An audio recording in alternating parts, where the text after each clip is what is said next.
한 주간 잘 보내셨습니까? 네. 예! 독실이가 없어. 독실이가 뭔가 하이톤으로 이걸 받아줘야 되는데. 독실이가 조금 전에 일어났대요. 이놈 시키 그냥.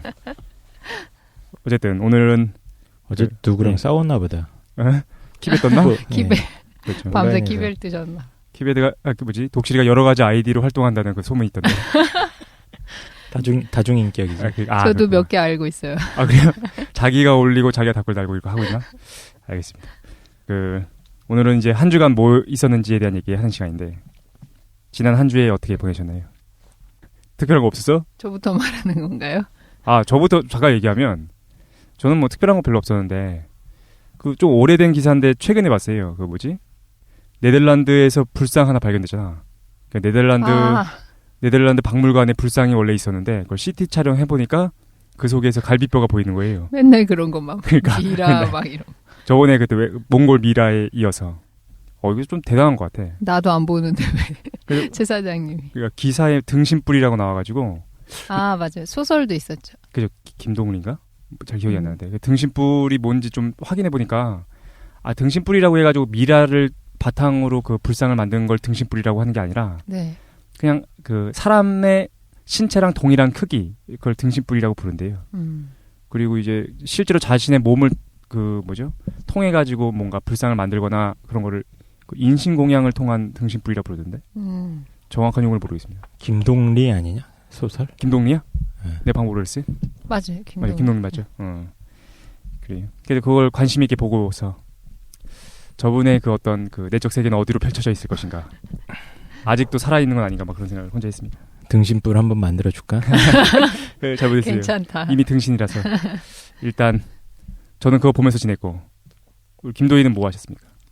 저는 지난주에 말하지 않았었나요? 지난주에 그 뭐죠? 미드 봤다. 미드를 섭렵했다. 어. 이번 주에는 흑마술을 연구했습니다. 예? 뭐 했다고요? 이 사람들 왜 이래 오늘? 흑마술? 네. 근데 원래 응. 제 지대북을 하고 싶었던 게 있었어요. 그래서 원래 밀렸다. 아이 조용히 해봐. 아 그래? 예전에 지대북을 세 분이서 하셨는데 저만 안 했었어요. 맞다. 네네. 아 맞다. 그래서 맞아요. 그때 원래 아담 스미스 도덕감정론을 하려고 해가지고 근데 지난주 독실님이 하셨던 거랑 이제 감정 다룬 거여가지고 비슷한 내용들이 많을 것 같아가지고 아담 스미스의 도덕 감정론도 어떤 그 감정에 대한 건가요? 네. 불안 뭐 이런 거에 대한 네. 거예요? 그래서 그리고 또 지대북이어서 이거를 방송하고 나면 꼭 구입해서 읽으시는 분들이 있잖아요. 근데 그렇죠. 도덕감정론은 진짜 두꺼워요. 그래서 어. 이게 좀 이게 실용성이 떨어질 수도 있나라는 생각이 들어가지고 신기하네. 근데 애덤 스미스 그 자본주의자잖아. 초기 자본주의. 네. 근데 이제 도덕 감정론, 감정에 대한 것도 썼어요? 실제로 자본론 책 쓰기 전에 10년 전에 도덕감정론을 쓰거든요. 그리고 아담 스미스가 자본론보다는 자기 도덕감정론의 저자로서 인정받고 싶다. 어떤 자기계발서인가요? 뭐예요? 자기계발서는 아니고 쪽이에요? 사람들의 이제 보편적인 성향을 공감하는 능력에서 찾아요. 그래서 공감으로부터 이제 발생하는 여러 가지 감정 같은 것들의 원리를 설명해줘요. 근데 우리가 일반적으로 알 때 애덤 스미스가 인간에 대해서 굉장히 기계론적으로 생각하잖아요. 인간이라는 거는 어떤 이윤 추구를 기반으로 하는 안 그래. 거잖아요. 절대 안 그래. 도덕감정론에선 그런 얘기 안 나와요? 그 말이 오해가 있어서 그런 것 같아요. 도덕감정 자본론에서 중요하게 생각하는 이기심을 바탕으로 하는 경제 원리가 뭐냐면은 사람이 자기 자신을 누구보다 잘 챙길 수 있는 거예요. 부모가 될지라도 당사자보다가 훨씬 더 잘 챙겨줄 수 없는 것 같아요. 자기 감정 상태나 자기의 여러 가지 활동은 개인 당사자가 가장 잘 챙길 수 있다고 본 거예요. 그렇지. 그거를 이제 공감 능력이랑 결부시켜서 설명해 주거든요. 그리고 인간을 정말 긍정해 아담 스미스는. 그렇기 때문에 이거에 기반한 경제 활동이라면 모든 사람들이 잘 먹고 잘 살 수 있겠다라고 해서 쓴 게 자본론이 되는 거죠. 거기서의 공감은 내 건물에 대한 공감 뭐 이런 거예요? 내 부동산에 대한 공감. 근데 보통 우리가 이기심이라고 할 때 다른 애 거를 뺏어서 내 것만 막 챙겨 먹는 이런 사람들이 이기적이다라고 하니까 그 말 자체가 어감이 부정적이어서 나쁘게 생각하는 건데 아담 스미스가 말하는 이기심이라는 건 자기 자신을 가장 잘 챙길 수 있는 마음 상태, 이걸 이기심이라고 하는 것 같아요. 그 아담 스미스에 대한 독해가 굉장히 특정 정파라고 해야 됩니까? 맞아요, 세력에 맞아요. 의해서 네. 상당히 왜곡된 측면이 있다. 네. 진짜? 아담 스미스 연구하시는 분들이 공통적으로 하는 얘기던데 그것도 다음에 한번 다뤄주시면 네네. 재밌겠네요. 재밌겠다. 야, 그거 하지 그랬어. 그래서 전 진짜 그 책을 너무 좋아하거든요. 최근에 나오는 현대 심리학서들보다 감정에 대한 거 이론 정리나 이런 것들이 그리고 아담 스미스의 통찰이 굉장히 좋아요. 아, 그래요? 그래서 이제 그걸 하려고 했었는데 네네. 중간중간에 제가 팟빵에서 말한 적도 몇 번 있었고 내용이 중복될 것 같아서 그래서 이제 예전에 영화 했을 때 영화 맞나요? 네네. 파이 이야기. 아니다. 선물했을 때 저희 새해 선물했을 때 제가 깨달음 해가지고 그 다음 이제랑 연관시켜가지고 책을 준비했어요. 아, 그래요? 근데 제가 이거 지금 왜 얘기하냐? 최 사장님 이거 하지만 계속 신비 네네. 미스테리를 하라고 하는 거 저한테 압박을 주면서 이거 하면 안 된다. 청취자들이 신비를 기다리고 있다 그래가지고. 그래서 오늘 밀라레 빠는 거 아니었어? 밀라레바를 준비하라고 하시는 거예요. 뭐야? 지금 뭐 하는 거예요? 둘이 밀라르바? 뭐 정확하게 얘기해 밀라레바가 주십시오. 뭐냐면 밀라레바라는 이제 티벳의 가장 유명한 스승이에요. 정신적 밀라레바. 스승. 네. 그래서 지금 달라이라마를 굉장히 사람들이 존경하고 따른다 그러면 예전에 11세기에는 밀라레바라는 사람이 이제 1등이었었던 거예요. 근데 그 사람이 왜 본좌구만. 네. 밀본좌. 근데 왜 신비주의냐면 흑마술을 쓰고 막 이래. 흑마술을 써가지고 막 사람들을 살해하고 막 이래서 깨달음의 경지에 나중에 이르게 되고 해가지고 제가 진짜 그걸 한번 준비하려고 다 읽어봤는데 이건 너무 야, 그거 해준다고 했잖아. 딱 봐도 이거 최 사장 스타일이야. 야, 해준다고 했잖아! 자극적이고 흑마술 쏘고 막 야, 나도 오늘 그거 하는 줄 알았는데? 날씨를 막 움직이고 그래서 밀라레 빠 아닌가요? 그러면? 아니에요. 그래서 다음에 준비하려고. 최 사장이 직접 네네. 네 스타일로 해. 알겠습니다. 그거 오늘 그거 하는 줄 알았는데? 팟캐스트를 위해서 자꾸 저한테 팟캐스트를 위한 희생양으로. 그럼 오늘은 뭐 해주시나요?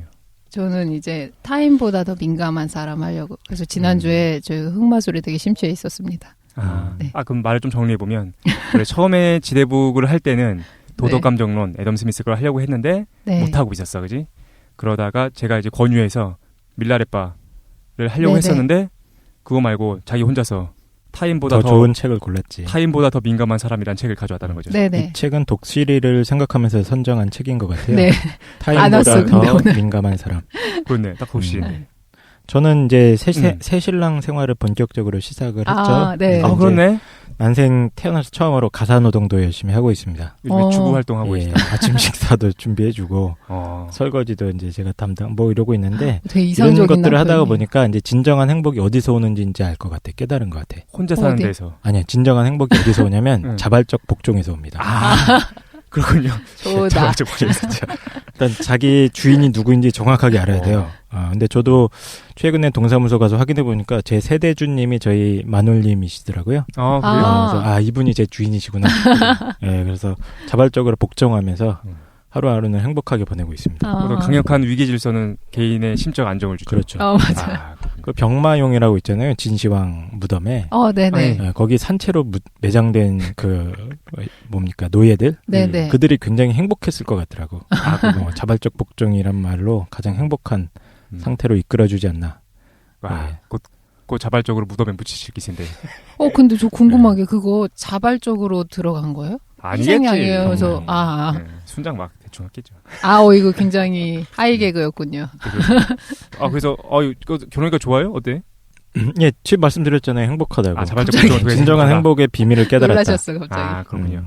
그 2세 계획은 어떻게 되십니까? 갑자기 인터뷰. 그거는 주인님의 뜻에 따라서. 알겠습니다.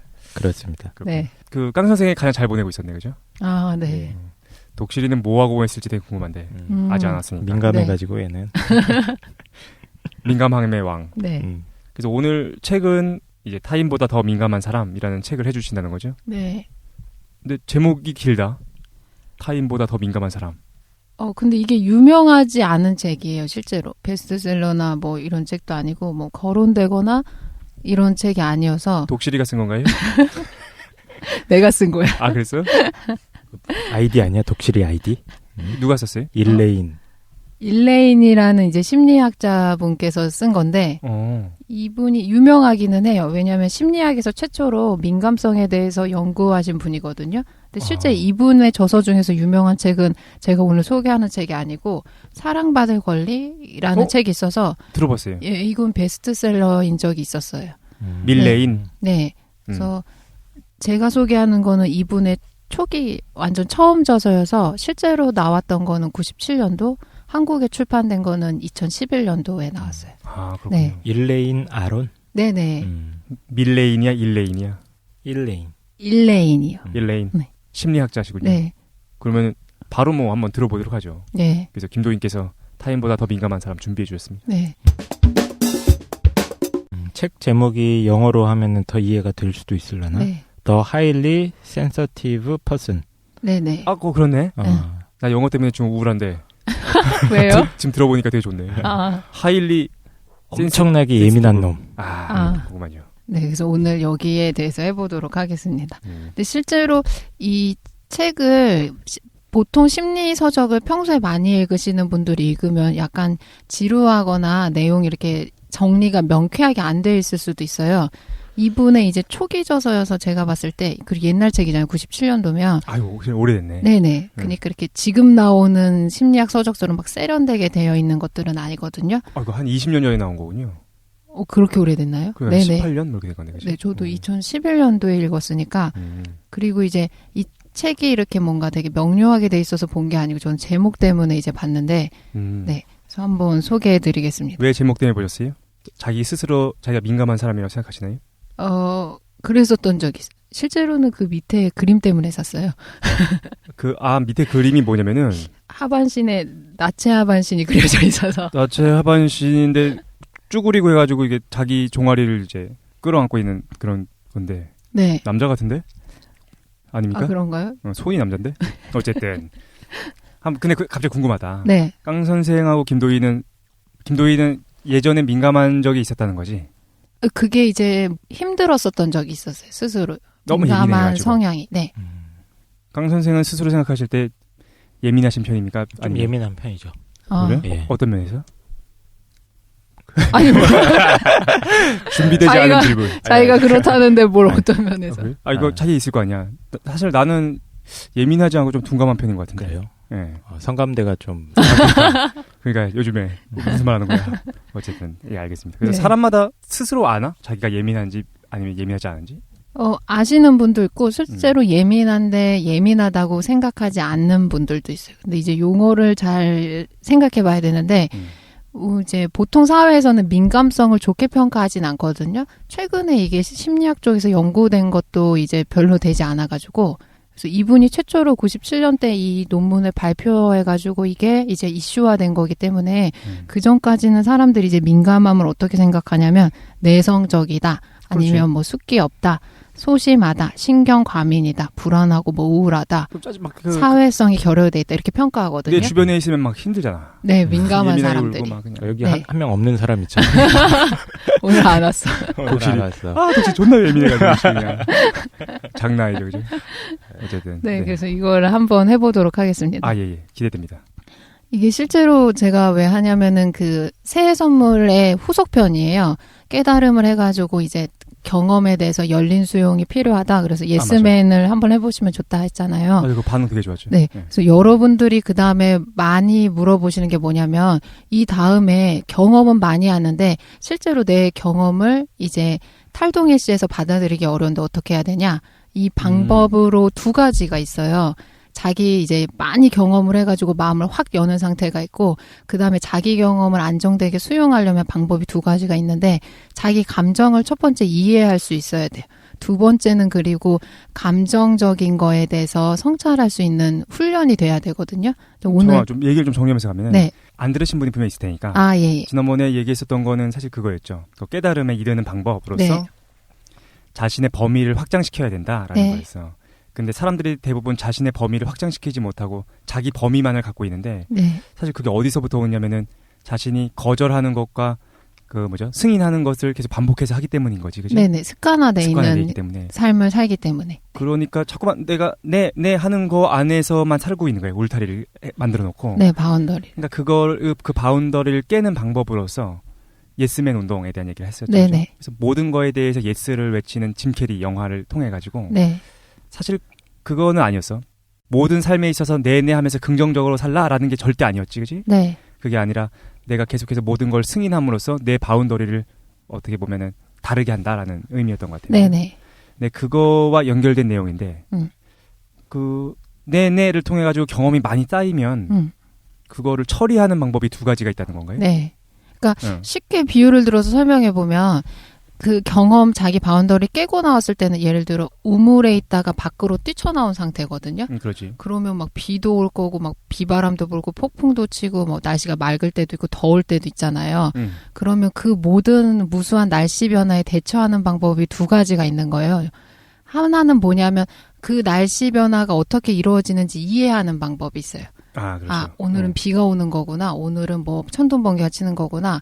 이렇게 이해하는 방법이 있고, 두 번째는 모든 날씨 변화에서도 건강한 삶을 살 수 있게 면역력을 증진시키는 방법이 있어요. 그걸 느끼는 거예요? 네. 비가 온다. 해가 쬐는다. 이렇게 느끼는 거. 근데 이제 비바람 치면 막 처음에 이제 안에 안정적인 장소에 있다가 뛰쳐나왔기 때문에 정신이 없는 거죠. 경황이 없고 막 삶이 휘둘리고 이러는데 안정되게 자기 삶을 가꿀 수 있으려면 면역력이 일단 증진돼야 되는 거예요. 네네. 비유적인 표현으로 말하면 그렇고 전자에 속하는 게 제가 생각했을 때 감정이해나 여러 가지 철학 공부가 여기에 해당하고요. 두 번째로는 명상 같은 훈련을 통해서 자기에 대한 성찰을 할 수 있는 힘을 키워야 되거든요. 제가 오늘 소개할 거는 첫 번째 방법이에요. 자기 이해할 수 있는 이론적인 방법. 철학이나 감정 이해 방법. 그렇군요. 네. 일단 이해했어. 그러니까 이제 자신의 바운더리를 넘어서 자신의 경계를 넘어가지고 이게 열린 상태에 놓여 있을 때 그거를 이해하는 방법을 지금부터 말씀해 주신다는 거죠. 네네. 네, 실제로 저는 후자만 되게 열심히 했었던 사람이어가지고 명상만 해가지고 근데 실제로 면역력이 되게 증진돼도 자기 주변에서 일어나는 일들을 이해할 수 있는 자기한테 그런 뭐라고 할까 이해할 수 있는 능력이 없으면 어느 정도의 효과가 없거든요. 그 효과가 어느 정도 이상으로 나아지지 않는 것 같아요. 만약에 자기가 삶에서 심리적인 문제를 겪고 있다 그러면 그게 근본적으로 치유되기 어려운 거죠. 그럼 내가 제대로 이해는 잘 모르겠는데 그럼 그 두 가지가 아주 쉽게 얘기하면 하나는 명상이고 네. 하나는 어떤 배움인 거야? 네. 철학이나 심리학적인 배움. 네. 그렇군요. 근데 오늘은 그중에서 명상 쪽 말고 어떤 철학적 배움에 대한 걸 해주시겠다. 네네. 알겠습니다. 그래서 일단 이 책을 읽으시면 좋은 분들 대상자를 한번 얘기해 볼게요. 제가 오늘 이제 이 책에 대해서 내용을 제목을 짜봤는데 자기 배우기라고 하면 될 것 같아요. 식상한데 자기 배우기. 이거 뭐. 난 이거 너무 좋아. 그러니까 자기 배우기. 출판사에서 항의 들어오겠다. 그러니까. 자기 배우기. 난 이게 너무 좋아. 이거 연구하고 싶었던 주제고 계속. 네. 왜냐면 동양철학 전공자니까. 엑소가 나오고 있는. 수기에 대해서 말씀드릴게요. 예, 알겠습니다. 그러니까 쉽게 설명하면 자기 사용 설명서를 배워야 되는 것 같아요. 그러니까 처음부터 생활하면서 커가 어른이 돼가면서 자기를 능숙하게 이제 다루시는 분들이 있고 자기가 스스로 버거운 사람들이 있거든요. 그래서 맞아. 제가 책 추천 대상자로 이제 꼽는 사람들은 살아봤는데 내가 너무 버겁다. 내가 왜 이런지 모르겠다. 이해가 안 되시는 분. 존나 버거워. 살고 있는 게 버거운 거야. 그 다음에 이제 내성적이거나 숫기 없다. 나 소심하다, 신경과민 이런 평가를 주위에서 많이 들으시는 분들. 그리고 불안하거나 우울증에 굉장히 자주 시달리시는 분들. 깡 선생. 깡 선생 우울증이야 왜? 행복해. 그래 알겠습니다. 이게 행복이야 임마. 눈을 울고 있는 것 같은데. 그리고 스스로 나는 좀 문제가 있다, 결함이 있다라고 생각하는 사람들. 그리고 사회부적응자들. 독실이. 사회부적응자. 해당되신다 그러면은 이 청취를 열심히 들으시면 될 것 같아요. 네, 이 정도면 뭐 장사할 수 있는 바운더리가 크지 않습니까? 제목이 문제야 제목. 네. 근데 이런 분들이 이제 문제가 여러 가지가 있을 수 있지만 자기 성향 자체가 굉장히 민감할 수 있거든요. 그래서 민감을 실제로 개인마다 기준이 다른 거고 사회마다 이제 민감성에 대한 기준이 다른 거니까 민감성 자가 테스트라는 걸 한번 해볼게요. 제가 25가지 항목을 말할 거거든요. 아, 네네. 이거 별로 심리학 테스트 이런 거 좋아하지 않는데 그냥 민감한 성향을 갖는 사람들이 갖고 있는 특징들인 거여서 25가지 중에서 체크해 보시면 될 것 같아요. 나 해당된다 이러면 손으로 이렇게 꼽아 보시면 될 것 같아요. 이게 그냥 아무렇게나 만든 테스트는 아닌 것 같고. 예. 이 사람이 이제 나름대로 심리학적인 도구? 맞아요. 특정 도구로 네. 개발을 한 것 같은데. 맞아요. 맞죠? 네. 네. 아, 그래요? 네. 꽤 나름 데이터가 있을 겁니다. 근거 데이터가. 아, 그럼 이 책에 나와 있는 심리 테스트인가요? 네. 아, 이런 거 완전 좋은데. 독실이가 이걸 해야 되는데. 제가 빨리 오라 그래. 제가 독실이가 빙이 돼서 한번 독실이의 입장에서 한번 체크해보도록 하겠습니다. 괜찮겠다. 네. 해볼게요. 이제 첫째, 나는 주위에 있는 미묘한 것들을 잘 인식하는 특성이 있다. 둘째, 다른 사람들의 기분에 영향을 많이 받는 편이다. 셋째, 통증에 매우 민감하다. 우리 와이프 얘기하는 것 같은데. 아, 그래요? 그럼 와이프분한테 빙이 근데 돼서. 독실이가 모르겠다. 독실이를 못할 것 같아. 그래요? 개인적으로 하시면 될 것 같아요. 고통에 대해서 얘가 민감한지 아닌지 모르니까. 때려보자 이따가. 개인적으로 하겠습니다. 개인적으로. 네네. 그래서 네 번째, 바쁘게 보낸 날은 침대나 어두운 방 또는 혼자 있을 수 있는 장소로 숨어 들어가서 자극을 진정시키고 싶다. 다섯 번째, 카페인에 특히 민감하다.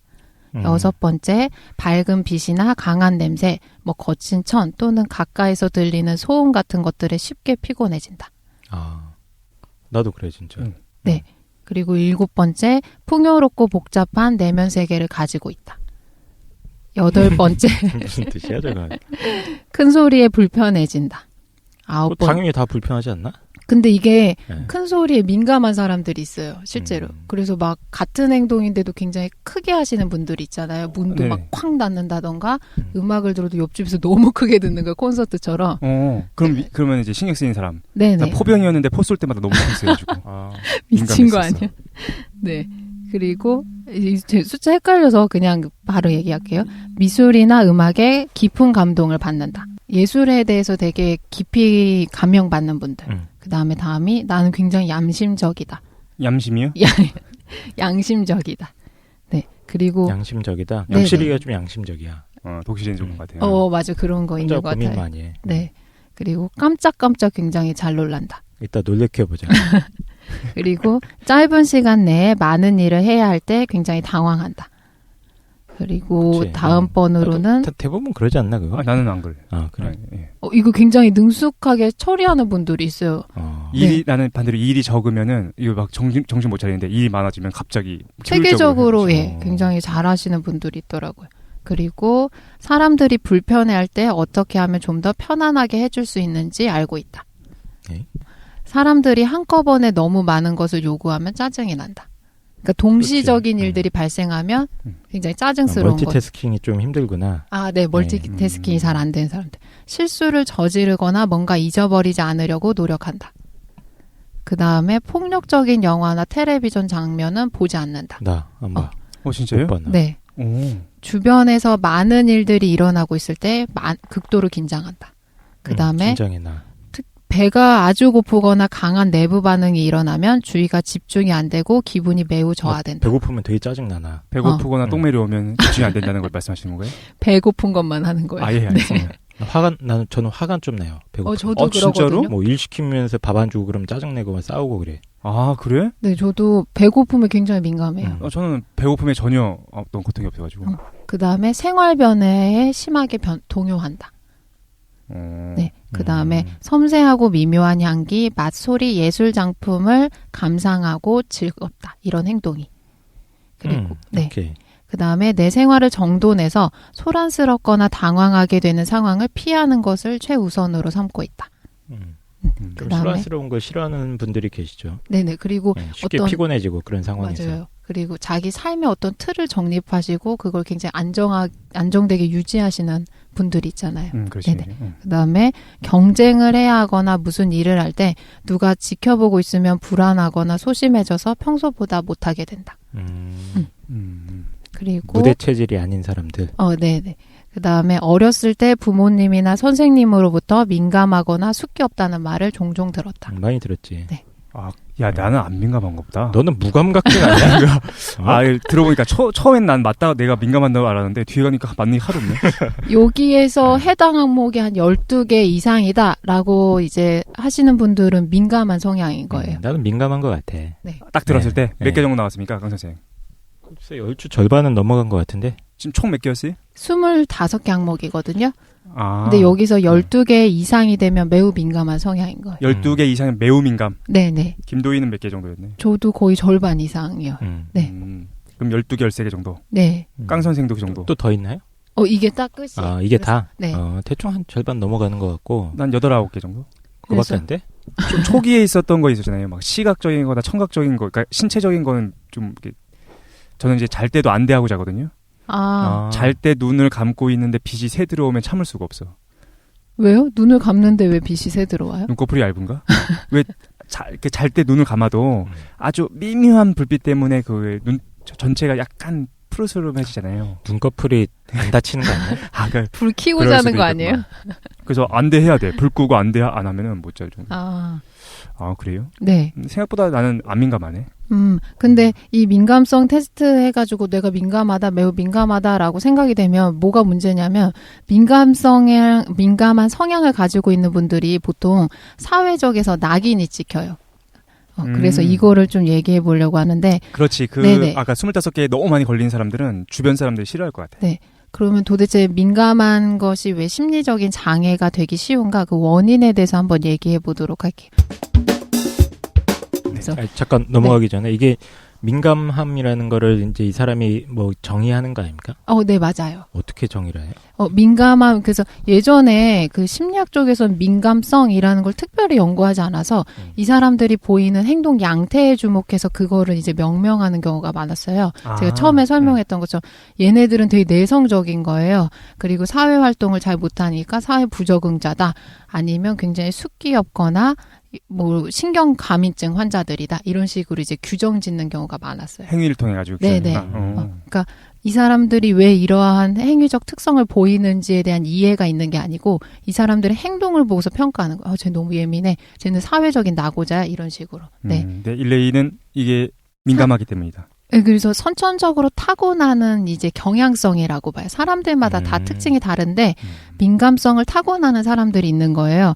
그래서 일레인이라는 이 학자분은 왜 이렇게 평가하냐면 이분도 이제 정확하게 뭐 학문적 연구로 밝힌 건 아닌데 자기가 봤을 때 이제 모든 생물들이 집단을 꾸릴 때 모든 생물들의 집단에서 한 10% 15% 정도는 민감 성향이 있는 개체들이 존재하는 게 유리하다는 거예요, 생존에.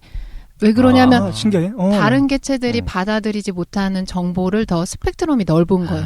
그러니까 이 공동체가 뭔가 위기 상황에 닥치거나 변화에 대처해야 될 때 민감 성향이 있는 개체들이 그거에 대해서 대처할 수 있는 거예요. 왜냐하면 정보를 캐치할 수 있는 능력이 있어요. 그러니까 민감성이라는 게 외부 혹은 내적 자극이든 외적 자극이든 네네. 그거에 대한 뭐라고 해야 되냐 수용의 양과 질이 좀 이렇게 풍성하다는 뜻인가요? 네, 맞아요.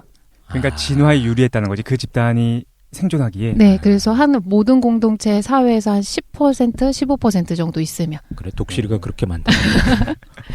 끔찍하다! 근데 공동체로 보면 소수인 거예요. 15% 정도밖에 안 되니까. 근데 왜 민감 성향의 개체들이 15% 정도만 유지돼야 되냐면 모든 사회의 개체들이 민감하면 민감성이라는 게 변별력이 안 생기는 거예요. 다른 개체들보다 자극 정보에 대해서 스펙트럼이 넓어야 되니까 예를 들어 어떤 개체가 2가지 색을 보통 구별하는 게 그 사회 전반적인 시각 능력이다라고 했을 때 민감 성향의 개체들은 한 10에서 15가지 정도 색깔을 구분하는 거예요. 네네. 그러니까 이게 위기 모든 상황이나 사람들이 흰 금으로 볼 때 파 검으로 볼 수 있는 그런. 네네. 그러니까 소수로 유지돼야 되고 두 번째로는 뭐냐면 이 사람들이 다양한 외부 정보의 수용 능력이 있는 만큼 에너지 소율이 굉장히 큰 거예요. 에너지, 그치. 민감하니까 에너지 소비가 굉장히 크겠지. 네네. 그 개체는. 그치? 정보 수용이 굉장히 많이 되고 정보 처리가 많이 되고 있으니까 다른 개체들보다 에너지가 굉장히 많이 소모되는 거예요. 그러니까 민감성을 그렇게 정의하는군요. 네네. 그 어떤 정보를 더 많이 뭐 어떻게 표현을 해야 되죠? 그러니까 예민한 거지 뭐 정보에. 그치. 네, 예민하게 정보에. 받아들이고 더 잘 계속 신경에 계속 쓰이고 이런 거지. 네네.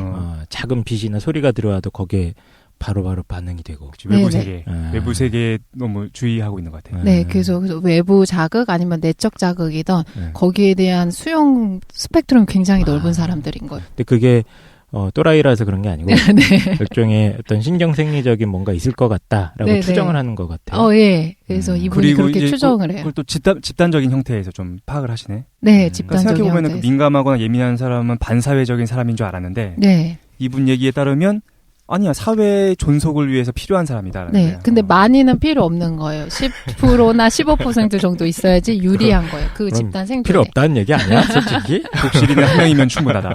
네. 그럼 독실이, 개구리 뭐 이런 것도 있다는 얘기인가? 그렇겠죠. 그렇겠죠. 개구리 집단에서 독실이 개구리.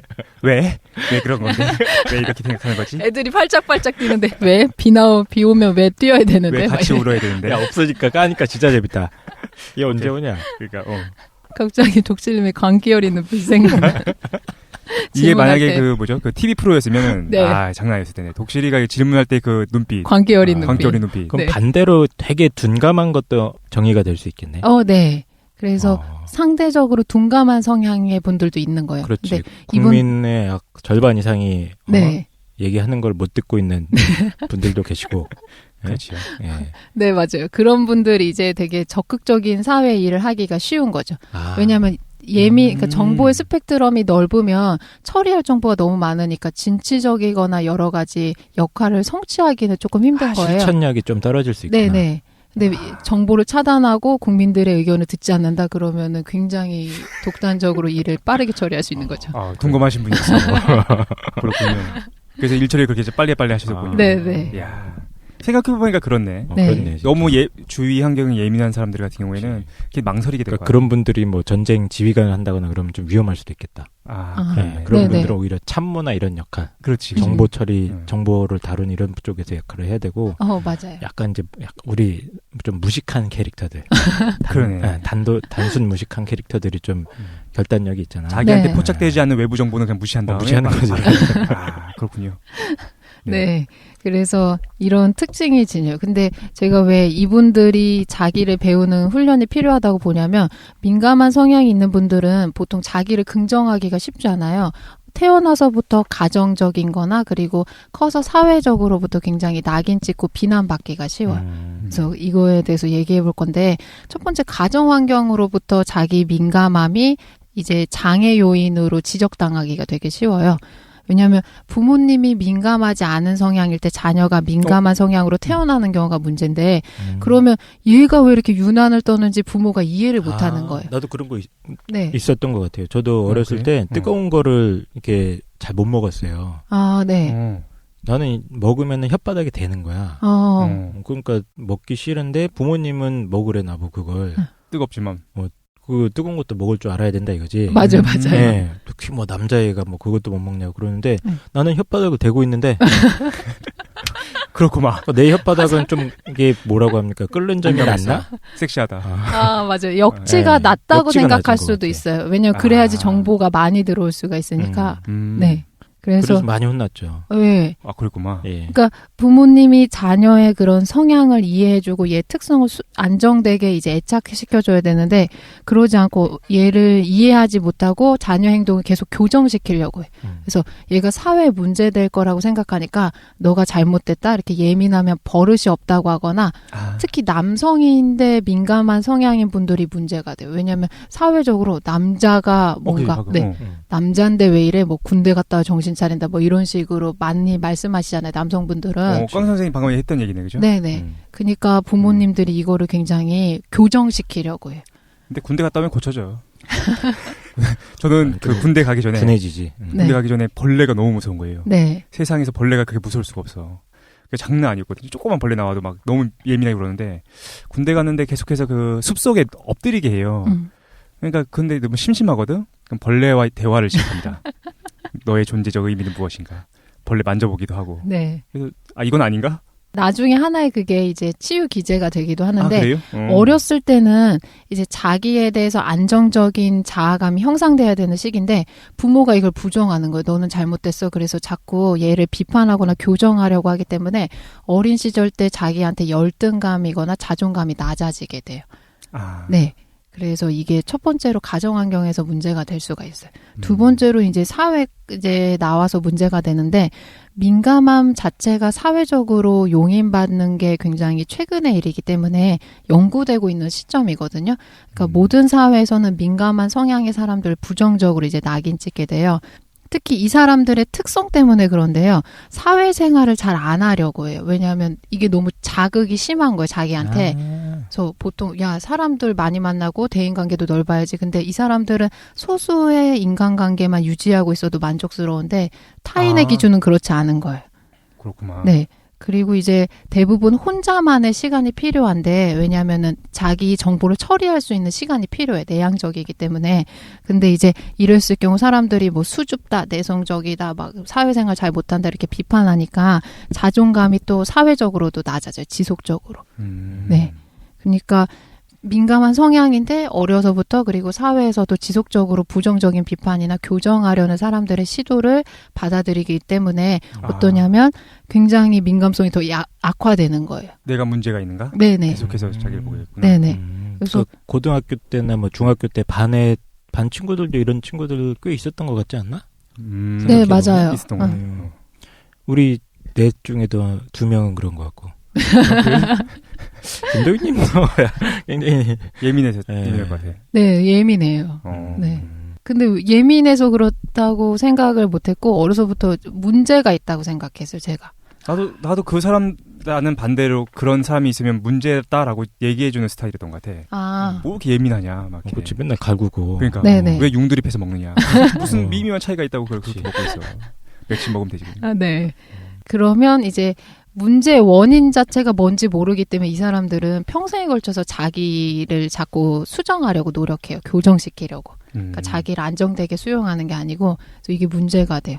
그리고 이제 근데 문제 원인이 나중에 철학할 때도 한번 하겠지만 감정에 대해서 학계에서 이렇게 최근에 이슈화돼서 연구하는 게 지금 일이거든요. 요즘 몇 년 전부터 최근 학계에서 이슈되는 게 공감 능력을 비롯한 감정 분야예요.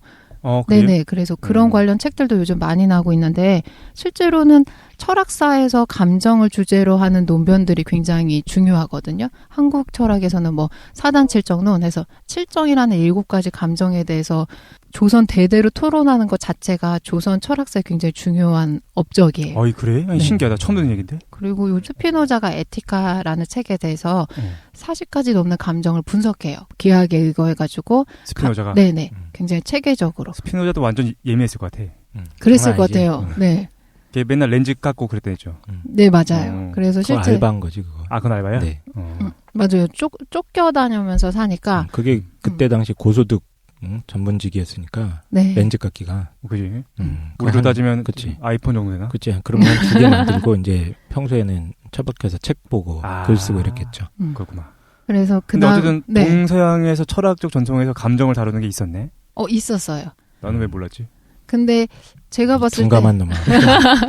감정에 대해서 잘 모르겠어. 타인의 감정이나 내 감정에 대해서. 맞아요. 그리고 저희가 감정을 배울 때 감정 자체가 하나의 강렬한 신호이기 때문에 보통 감정을 제거하려는 훈련을 많이 받아요. 예를 들어 우울하다 그러면 우울함을 자꾸 없애려는 훈련을 받거든요. 네. 근데 감정은 하나의 굉장히 정합성 있는 신호여가지고 자기가 어떤 지금 일을 겪고 있으면 그거에 대한 결과로 발생하거든요. 그리고 현재 경험에 대한 결과로 발생하는 것 같지만 실제로 과거 경험까지 다 이제 연결돼서 그거의 하나의 결과로서 발생해요. 감정이. 지금 내가 나한테 발생하고 있는 감정이라는 게 그냥 우연적인 것이 아니라 네네. 과거 역사적인 거거나 네. 아니면 현재 상황의 정황적인 것을 고려해서 되게 정합적인 거다라는 거예요? 굉장히 정합적이에요. 나중에 명상을 하게 되면 자기 감정의 그 정합적인 원인들을 다 알 수 있게 되거든요. 네, 그냥 우연히 촉발되는 감정이라는 건 없고 어떠한 결과로서 항상 발생하는 거예요. 우리한테 알려주는 거예요. 그냥 신호로서. 그럼 김도희는 감정, 지금 내가 느껴지는 그 감정이라는 게 믿을 만한 시도다라고 생각하시는 거예요?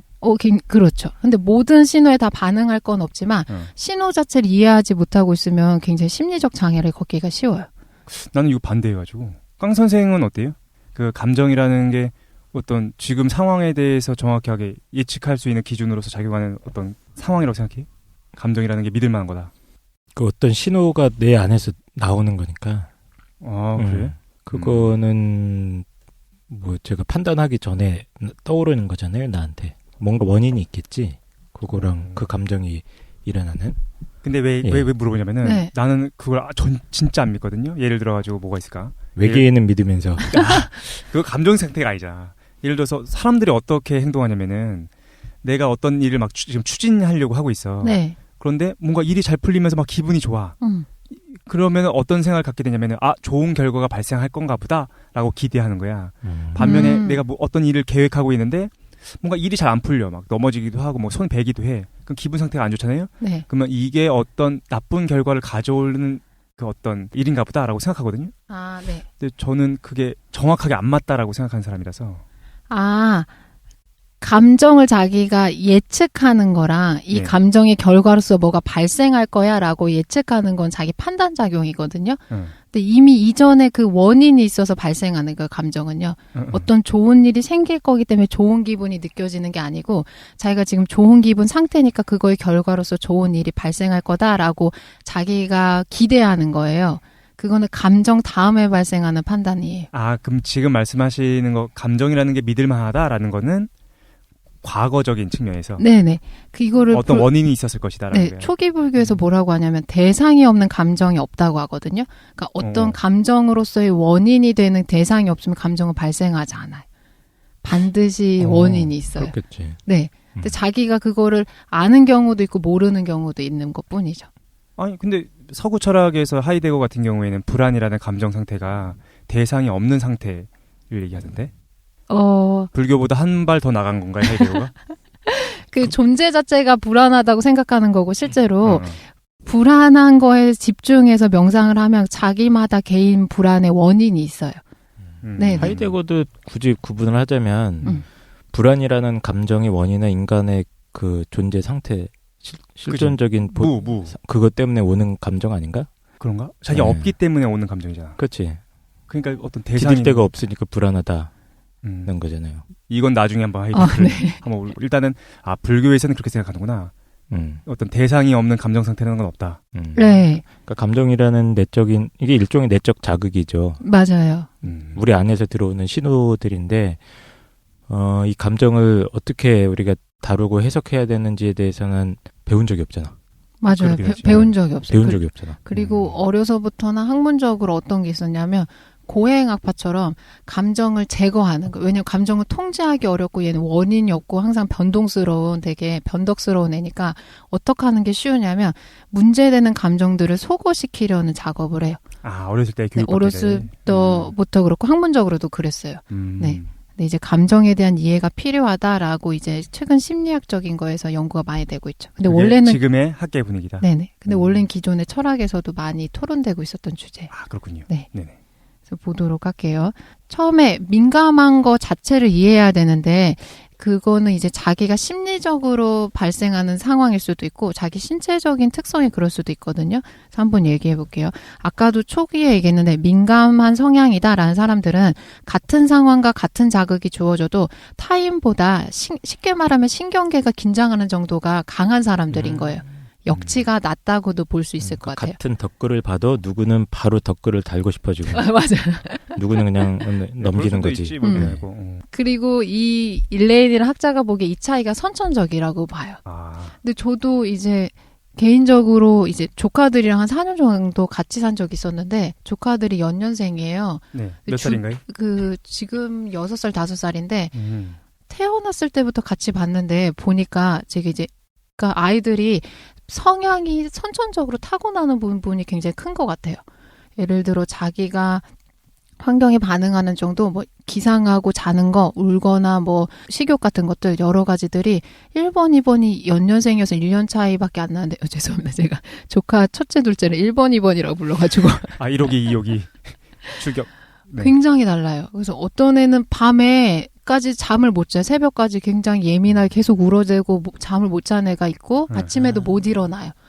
그래서 그 깨우면 그거에 굉장히 자지러지거나 놀란 충격으로 받아들이는데 똑같은데 이번 같은 경우에는 굉장히 규칙적으로 자요. 막 8시면은 잠을 자고 재워주지 않아도 새벽이 되면 기상하는 거예요. 같이 키우고 있는데도 불구하고 다른 성향이 나타난다. 네, 그래서 선천적인 것 같아요. 근데 민감한 사람들은 보통 뭐 이런 자기 자극 반응에 대해서 자기가 잘 대처하지 못하니까 얘 게을러서 그런다. 그래서 부모가 계속 교정시키려고 그래요.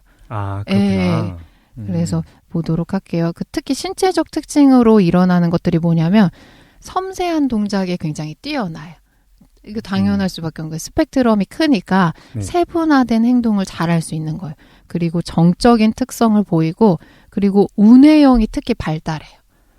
우뇌? 네, 우뇌가 뭐냐면 창조를 담당하고 있는 뇌 부분이어서 우뇌가 되게 극도로 발달하는 특성을 보여요. 그리고 대기 중에 오염물질이나 이런 거에 민감한 거예요. 다른 사람보다. 그래서 보면 뭐 이제 비염이나 알레르기, 피부염을 가지고 있는 경향이 많아요. 지금 이제 신체적 특성. 민감한 사람들의 신체적 특성을 먼저 말씀해 주시면. 네네.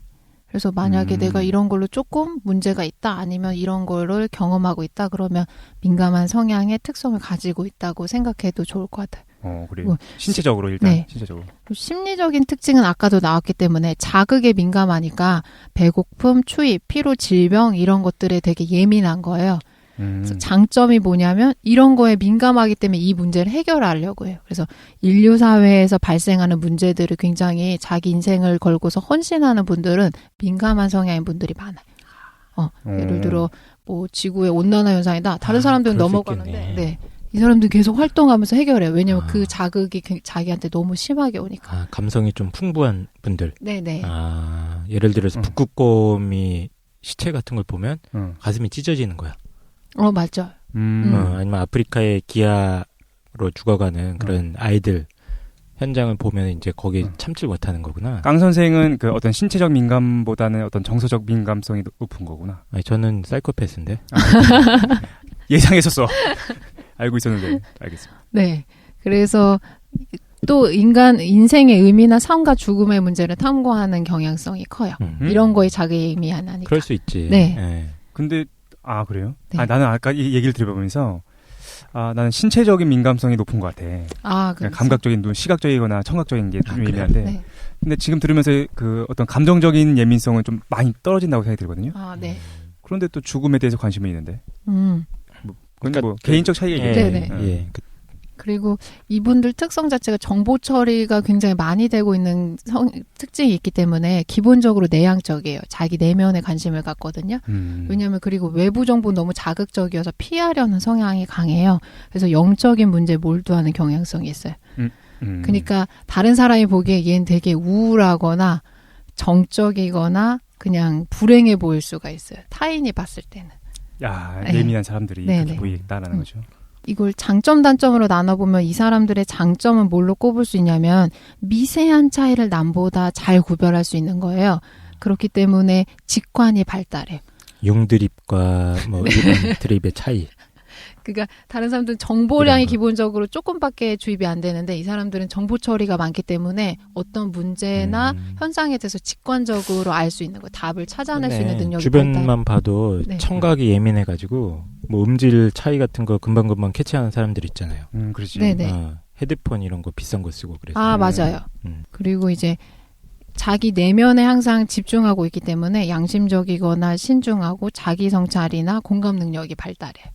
내향적인 성향 때문에 그래. 근데 단점은 뭐냐면 자극에 대한 휴식이 많이 필요한 거예요. 타인보다. 그러니까 타인보다 사회 활동에 집중할 수 있는 시간 자체가 부족해요. 그리고 이제 사회관계에 미숙할 수가 있고 당연히 자기 혼자만의 처리할 수 있는 시간이 필요하니까 대외적인 활동에 대해서 남들보다 부족해 보일 수가 있어요.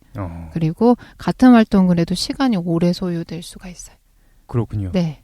그러니까 일단 여기까지 좀 정리를 해보면 일단 가장 처음에 우리가 뭐에 대한 얘기를 하고 있냐면 타인보다 더 민감한 사람이라는 책에 대해서 좀 얘기하고 있는데 일단은 처음에 재밌었어. 왜냐면은 자신의 민감도를 측정할 수 있게끔 좀 해주셨고 그거를 신체적인 측면과 그다음에 감정적인 측면으로 나눠가지고 또 설명을 좀 해주셨습니다. 그죠? 네. 그리고 이러한 민감한 사람들이 장점이 뭐고 단점이 뭔지 그거 가지고 좀 설명을 해주셨는데 재밌네. 그런데 우리가 잠깐 쉰 다음에 요 얘기를 이어서 하는 걸로 하겠습니다. 네. 네. 잠깐 쉬시죠.